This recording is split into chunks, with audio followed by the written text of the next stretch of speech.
নমস্কার, Mrs creation চ্যানেলে আবার সকলকে স্বাগতম।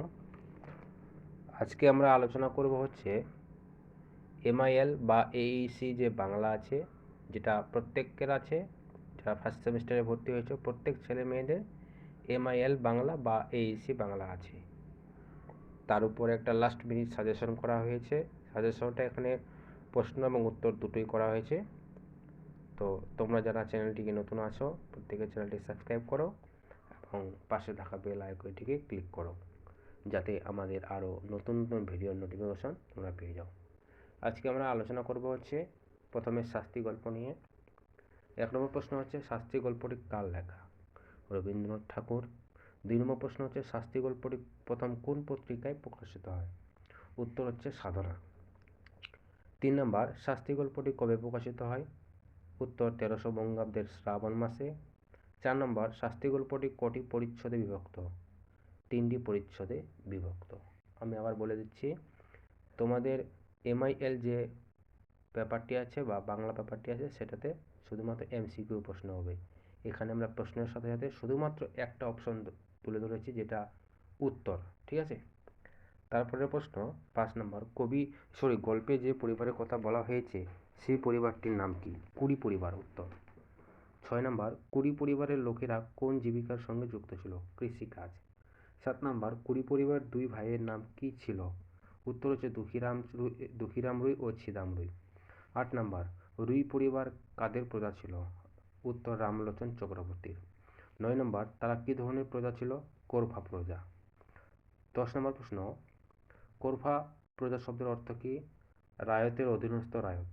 11 নম্বর প্রশ্ন কুড়ি পরিবারের 2 বউয়ের নাম কি ছিল? বড় বউ রাধা ও ছোট বউ চন্দরা। 12 নম্বর প্রশ্ন বউ গেলে বউ পাইব, কিন্তু আমার ভাই ফাঁসি গেলে আর তো ভাই পাইব না, এ কথা কে বলেছিল? ছিদাম রুই। 13 নম্বর প্রশ্ন ছোট বউ, এখানে ছোট হবে, ঠিক করে দেখে নিন। ছোট বউ বড় বউয়ের মাথায় দায়ের কোপ বসিয়ে দিয়েছে, কে কাকে কথা বলেছিল? ছিদাম রামলোচন চক্রবর্তীকে এই কথা জানিয়েছিলেন। 14 নম্বর প্রশ্ন চন্দ্রার বয়স কত ছিল? 17 থেকে 18 বছর প্রায়। আর 15 নম্বর প্রশ্ন স্ত্রীকে অপরাধ নিজের কাজে নেওয়ার জন্য কে অনুরোধ করেছিলেন? ছিদাম। 16 নম্বর প্রশ্ন ছিদামকে দেখতে কেমন ছিল?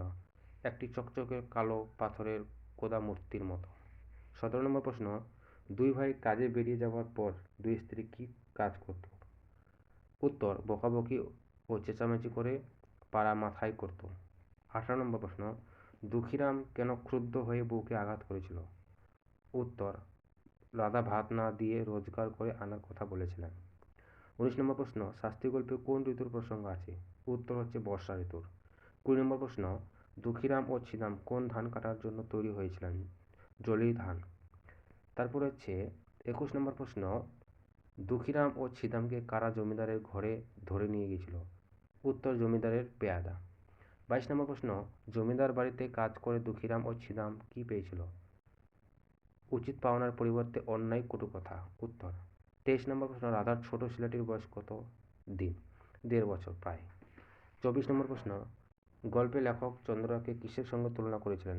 উত্তর এক অঞ্জলি পারদের সঙ্গে। 25 নম্বর প্রশ্ন পুলিশ এলে চন্দ্ররা পুলিশকে কি জানিয়েছিল? সে নিজে বড় বউকে খুন করেছে। 26 নম্বর প্রশ্ন ডেপুটি ম্যাজিস্ট্রেট চন্দ্রকে কোথায় চালান করেছিলেন? সেশনে।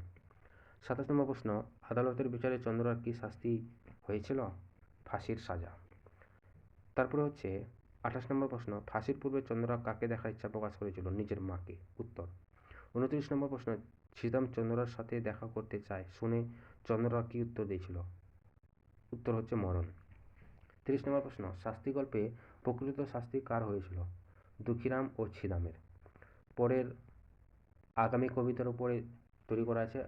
1 নম্বর প্রশ্ন আগামী কবিতাটি কোন কাব্যগ্রন্থের অন্তর্গত? ছাড়পত্র। 2 নম্বর হচ্ছে বনস্পতি শব্দের অর্থ কী? উত্তর বটগাছ, অশ্বগাছ প্রভৃতি যে গাছে ফল হয় কিন্তু ফুল ধরে না, বৃহৎ বৃদ্ধ। 3 নম্বর প্রশ্ন জড় নয় মৃত্যু নয়, নয় অন্ধকারের খনিজ, এ কথা কে বলেছিল? অঙ্কুরিত বীজ।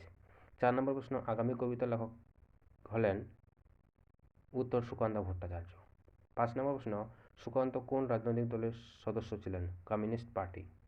6 নম্বর প্রশ্ন সুকান্তের জন্মসাল কত সালে? মৃত্যুসাল 1926 থেকে 1947। তারপরে হচ্ছে 7 নম্বর প্রশ্ন, ভাবী বনস্পতি হবার সম্মতি চারাগাছ কার কাছ থেকে গায়? বৃষ্টির মাটির রস। 8 নম্বর প্রশ্ন, গাছ ফল ফুলের সাথে আর কি দেবার প্রতিশ্রুতি দিয়েছিল? পাখির কুজন।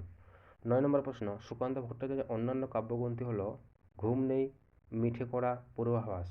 10 নম্বর প্রশ্ন, জড় নয় মিত্য নয় ড্যাশ ড্যাশ শূন্যস্থান কি বুঝবে? অন্ধকারের খনিজ। 11 নম্বর প্রশ্ন, ক্ষুদ্র চারাগাছের শিকড়ে কোন আশ্বাস ছিল? অরণ্যের বিশাল চেতনা। উত্তর। 12 নম্বর প্রশ্ন, আগামী কবিতায় কবি কোন মানসিকতা ধরা পড়েছে? উত্তর হচ্ছে সাম্যবাদী সমাজ চেতনার মানসিকতা। 13 নম্বর প্রশ্ন হচ্ছে মুখরিত হবে নব অরণ্যের গানে, কারা মুখরিত হবে? অঙ্কুরিত বন্ধু বা অন্যান্য চারাগাছ। 14 নম্বর প্রশ্ন, আগামী বসন্তে চারাগাছটি কোথায় মিশে যাবে? বৃহতের দলে মিশে যাবে। 15 নম্বর প্রশ্ন, মাটি বিদীর্ণ করার পর উদ্ভিদটি কি দেখেছিল? আলোর আনাগোনা দেখেছিল। 16 নম্বর প্রশ্ন, মমরধ্বনি শব্দের অর্থ কী? শুকনো পাতা মুড়িয়ে চলা শব্দ। পরের কবিতা কান্ডারি থেকে নেওয়া হয়েছে। 1 নম্বর প্রশ্ন, কান্ডারি হুঁশিয়ারি কবিতাটি কবে লেখা হয়? 6 জ্যৈষ্ঠ 1333 বঙ্গাব্দে। 2 নম্বর, কবিতাটি কবি কোথায় লিখেছিলেন? কৃষ্ণনগরে থাকাকালীন। 3 নম্বর প্রশ্ন, কবিতাটি কোন কাব্যগ্রন্থের অন্তর্গত? সর্বহারা। উত্তর। 4 নম্বর প্রশ্ন, কবিতাটি কোন পত্রিকায় প্রকাশিত হয়? বঙ্গবাণী। উত্তর। 5 নম্বর প্রশ্ন, কবিতাটি নজরুল কোথায় গেয়েছিলেন? উত্তর, কৃষ্ণনগরের বঙ্গীয় প্রাদেশিক কংগ্রেসের বার্ষিক সম্মেলনের উদ্বোধনী সঙ্গীত রূপে। 6 নম্বর প্রশ্ন, কোন প্রেক্ষাপটে কান্ডারি হুঁশিয়ারি কবিতাটি রচিত হয়? উত্তর, 1926 খ্রিস্টাব্দে কলকাতায় সাম্প্রদায়িক দাঙ্গার পটভূমিতে কবিতাটি রচিত হয়। 7 নম্বর প্রশ্ন, ভারতের দিবাকর কোথায় ডুবেছে বলে কবি জানিয়েছেন? গঙ্গায় বা গঙ্গা নদীতে। 8 নম্বর প্রশ্ন, সেই রবি আবার কিভাবে উদিত হবে? উত্তর, আমাদের খুনে রচিত হবে। 9 নম্বর প্রশ্ন, হিন্দু না ওরা মুসলিম? ওই জিজ্ঞেসে কোন যেন এর উত্তরে কবি জানাতে বলেছিলেন? উত্তর, ডুবিয়েছে মানুষ সন্তান মোর মার। 10 নম্বর প্রশ্ন, কোন ইংরেজ সেনার কথা কবিতায় উল্লেখ করা আছে? ক্লাইভ। এবার হচ্ছে রোমান হরফে রূপান্তর। 1 নম্বর, রোমান বর্ণমালার জন্ম কোন বর্ণমালা থেকে? উত্তর, লাতিন বর্ণমালা থেকে। 2 নম্বর প্রশ্ন, লাতিন বর্ণমালা কোন বর্ণমালা থেকে সৃষ্টি হয়েছে? এট্রুস্কান বর্ণমালা থেকে। 3 নম্বর, রোমান বর্ণমালায় কতগুলি স ব্যবহার হয়? 3টি। 4 নম্বর, রোমান বর্ণমালায় 3টি স এর পার্থক্য কিভাবে করা হয়? এস বর্ণের নিচে ডট বা মাথায় রেফের মতো চিহ্ন দিয়ে।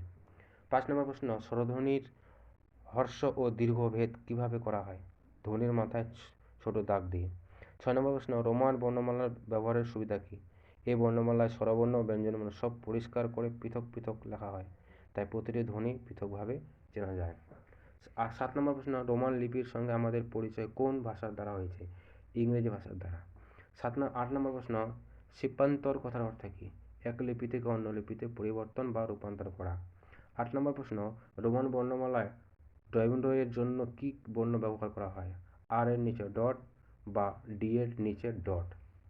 যদি ভিডিওটি ভালো লাগে লাইক করবে, সাবস্ক্রাইব করবে। ভিডিওটি দেখার জন্য সকলকে অসংখ্য ধন্যবাদ। শুভরাত্রি।